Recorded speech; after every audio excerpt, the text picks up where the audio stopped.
Hello, I'm Nick Trott and I'm the editor of Evo magazine, and today I have with me Ryan, who is the assistant editor of denofgeek.com. Now Ryan, what are we going to talk about today? Well, we're here today to talk about cars, chases, crossing the line, movies and more cars. Let's throw ourselves straight into Drive. Drive, 2011, Yep. Nick Winding Refn's director, starring Ryan Gosling. Yep. Possibly one of the best car-related movies of the last decade, I'd say. Yep. And the clip we're kind of isolating today is the getaway scene. There's a pawn shop robbery's gone wrong. Yep. Ryan Gosling's driving away with Christina Hendricks in the back, who's kind of like a gangster's mole. Yeah. And there's some assassins giving chase in a Chrysler. I'm sure you can talk about the Chrysler. And it's full of J-turns and sideways skidding and revving, and it's very exciting. It is, yeah. I mean, it's one of those films that, for a car guy, you know, we were waiting for this film. It took years for a great kind of car film to come along, and it's quite reverential as well, isn't it, in terms of how it refers back to car chases from Gone in 60 Seconds, and you know, even Two Lane Blacktop and stuff like that. So tell us about some of the key scenes in this film. I'd say the opening really kind of sets the tempo of the film. It's kind of got this prowling, very cool atmosphere to it, and it kind of references, you know, Waterhill's Driver is an obvious one, and it's got a very sort of early Michael Mann Thief feel to it as well, with the night shots. Yeah.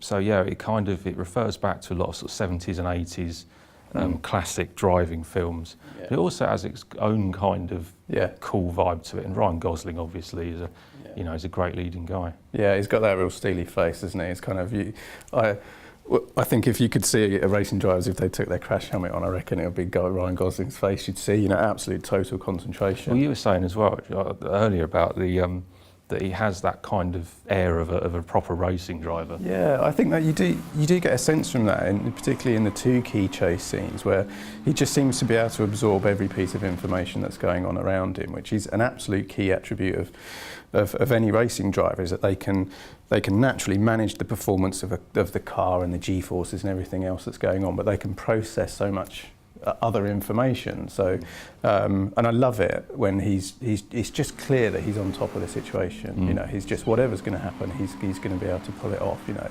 also have a love for his leather driving gloves as well. We all want a pair of those. How does he make that look cool? You know, if you were right to put those on, people are going, "What idiot!" Well. And the toothpick, yeah. Tiny cigarette. Yeah.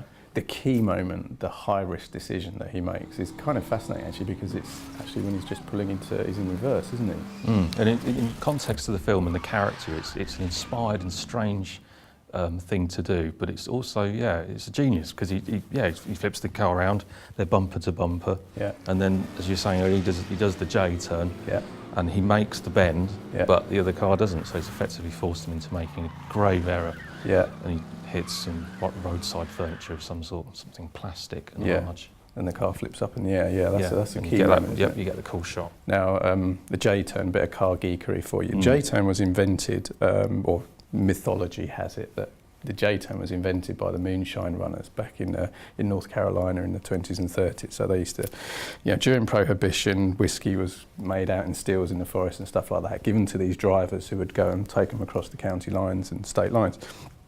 And one moonshine runner apparently invented this technique where you could reverse turn the car around and then keep going forward. Now, of course, we've seen the J-turn in every car chase scene since then, and it's a particularly good one in Drive. I think not only because of the speed in which he turns the car around, but the way that he drifts the car out of the turn. I mean, that's properly cool and hard to do, especially in a big old beast like a Mustang, you know. So nicely done. There's a little bit of kind of the cinematography is really good at that point. The camera's set quite low, the car turns, J-turn, and then the drift out of it. It's just, that's a cool scene, you know. Oh yeah, and from a filmmaking point of view, like you say, it's you could say almost that it's quite that chase is very short. It's like 1 minute 30 or something. It's relatively low key. It's not like a Fast and Furious film where an entire city's being destroyed or something like that. Yeah. But the cinematography and the editing and the camera positioning just makes it seem absolutely cool. You know, the way that it ends Yeah. where the car basically stacks into a bit of roadside furniture. Yeah. You know, it could seem like a bit of an anticlimax. Oh, he's messed up. Yeah. But it just seems unspeakably cool with that slow-mo shot. You've got Christina Hendricks looking panicked, and the car bouncing up. Yeah, that's mega, isn't it? Where you look through, you see past her, don't you? And then you just see in the screen and the car's just popping up in the air, you know. I quite like the way that the cars that they've chosen as well aren't, you know, they're not obvious car chase cars, are they? I mean, okay, Black Mustang's pretty cool, but the Chrysler 300, yeah.